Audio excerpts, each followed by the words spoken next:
বলেছে, তুমি তার হাতটা কেটে দিলে। তারপর তোমার অনুশোচনা হলো, তুমি ক্ষমা চাইতে বলো, কিন্তু ওই ব্যক্তির হাত থেকে দ্বিতীয়বার তুমি আর সেই হাতটাকে ফিরে দিতে পারবে না। এটা তার স্থায়ী ক্ষতি হয়ে গেল। একে অতি পাতক বলে। এই ধরনের অতি পাতকই কোনো প্রায়শ্চিত্ত হয় না। তখন অতি পাতকই কি করবে? অতি পাতকের কি করা উচিত? তাকে জাগতিক সুখ দুঃখ ছেড়ে জগতের সেবায় নিজেকে আত্মসর্গ করে যেতে হবে। তাই অতিপাত এটাই অতিপাতকের প্রায়শ্চিত্ত।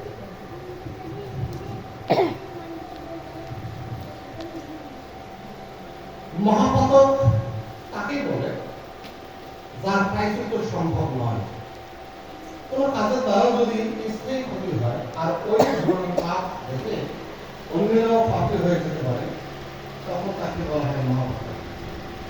এই মহাপাতক কি করবে? কি মহাপাতক তার নিজের সুখ দুঃখের কথা জগতের ছেড়ে জগতের সেবায় আত্মসর্গ করবে, কিন্তু তার জন্য এটাই যথেষ্ট নয়।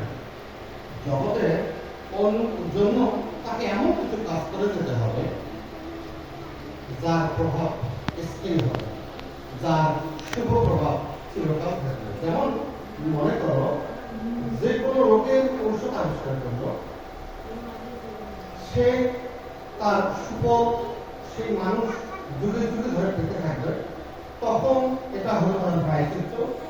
অতিপাতক ও মহাপাতক সম্পর্কে আলোচনা করা হবে। আমি তোমাদের একটা গল্প শুনিয়েছিল।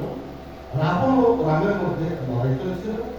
রাবণ যখন পরাজয় হচ্ছিল রাবণের, তখন রাবণ শিবের স্তুতি শুরু করে দিল, কিন্তু শিব সাহায্য করলেন না। তখন পার্বতী শিবকে বলে, রাবণ তোমার ভক্ত, তোমার পুত্র, ও তো তোমাকে স্তুতি করছে, তুমি তাকে কৃপা করছো না কেন? উত্তরে শিব বলেন, সে মহাপাতক। পার্বতী তখন বললেন, ও তো মহাপাতকী না, ও অতিপাতক। সে সীতাকে অপহরণ করেছে। সেখানে একজন নারী অপহৃত হলেও তখন সেই নারী তো সম্মান থাকতো না, কিন্তু আজ সেই নারী সম্মান পায়, আর তা পাওয়া উচিত। আর এটাই হলো অতিপাতকের কাজ। মহাপাতক কি সে কেমন করে হলো? বড় সে অতিপাতক। সে বলেন, না না, সে মহাপাতক। রাবণ যদি রাবণের রূপে সীতাকে অপহরণ করত, তবে সে অতিপাতকই হতো। কিন্তু রাবণ সাধুর বেশে এসেছিল, চোরের বেশে নয়। রাবণের বেশে রূপে সে যায়নি। এর পরিণাম খুবই খারাপ হয়েছে।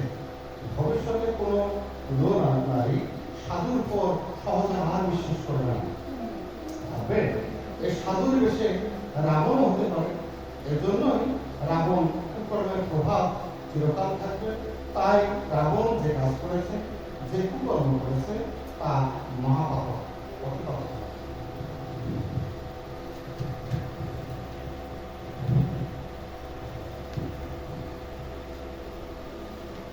এই কাহিনী অনুসারে পার্বতী শিবকে বললেন, তুমি সাহায্য না করলেও আমি করব। তিনি সাহায্য করার জন্য গিয়েছিলেন, কিন্তু সাহায্য করতে পারেননি, কারণ তার সম্ভব ছিল না। তত্ত্ববিস্তি শাস্ত্রে এও বলা হয়েছে, অফিসে তো সুদাচার ভজতে মামলা ভাগ সাধুর সাধুর এ বচ মস্তব্য সম্ভব্য গতি তো সহিস কীর্ত কীর্তন ভবতি ধর্মস্য সশস্ত্র সীম নিগচ্ছতি কুন্তেও প্রীতি বচনে ন মে ভক্ত প্রণশ্যতি। যদি পাপি থেকে পাপি, অতিপাতকের থেকেও অতিপাতক, অর্থাৎ মহাপাতকীয় এক মনে এক চিন্তে আমার ভজনা করে, আমি তার পাপ থেকে উদ্ধার করব। এইভাবে অতিপাতক এবং মহাপাতক সম্পর্কে বলা হয়েছে। আদর্শের জন্য যে আত্মসর্গ করেছে, মহাপুরুষ তাকে রক্ষা করবেন, তাকে অবশ্যই উদ্ধার করবেন, অবশ্যই